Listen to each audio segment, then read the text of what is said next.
Iniciamos aqui mais um Resumindo o Estudo.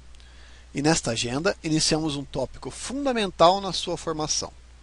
O tema Teoria e Técnica Profissional do Guia de Turismo, que lhe apresentará elementos muito específicos que você terá de utilizar em sua carreira.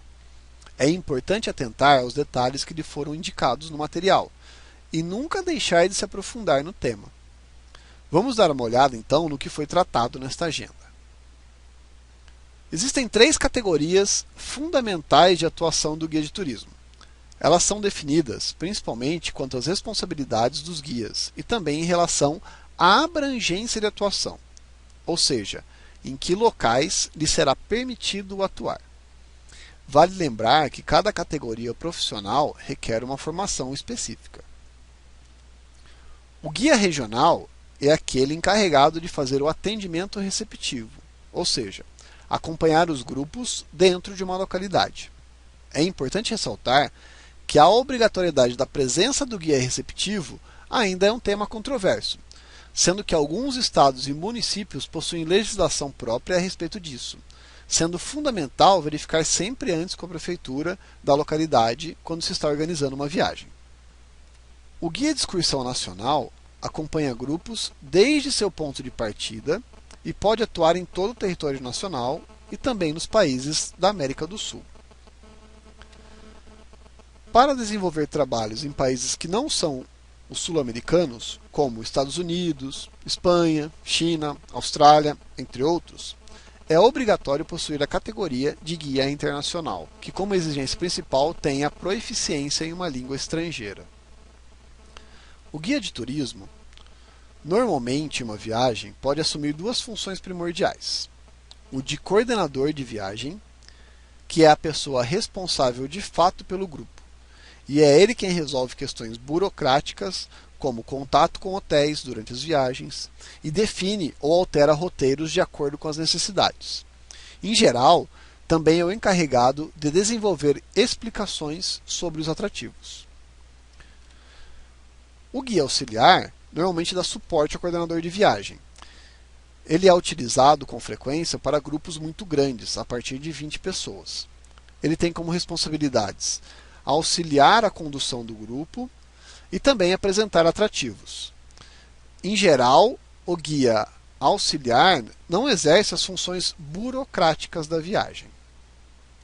Em relação à função do guia regional, vejamos o que a portaria mais recente do Ministério do Turismo, que trata da regulamentação da atividade profissional, indica como suas responsabilidades.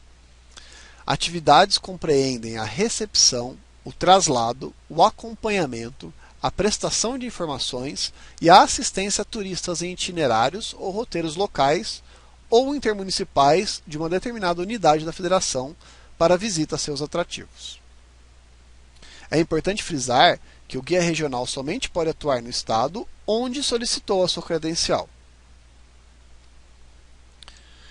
Dentre as principais atividades de um guia regional, então, estão a recepção, o traslado, monitoria e passeios. Em especial, o City Tour, que são roteiros definidos, que podem ser realizados a pé e com transporte. O City by Night, que é uma espécie de City Tour realizado à noite. E o Sightseeing, que são roteiros em ônibus que normalmente não param nas localidades. Eles somente passam e as explicações são dadas de dentro do veículo. Quanto à utilização de transportes, apesar de parecer algo simples, o guia aqui possui uma série de responsabilidades, que devem ser observadas cuidadosamente. Lembrando que neste caso não se trata de responsabilidades somente do guia regional, mas dos guias de todas as categorias. A checagem do veículo é muito importante, em especial as condições do equipamento e mesmo a documentação do motorista.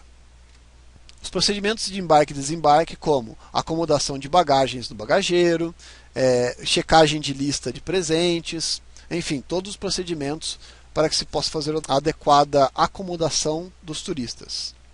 A movimentação dentro do veículo, que deve seguir os procedimentos indicados no material, para que você não tenha riscos à sua saúde.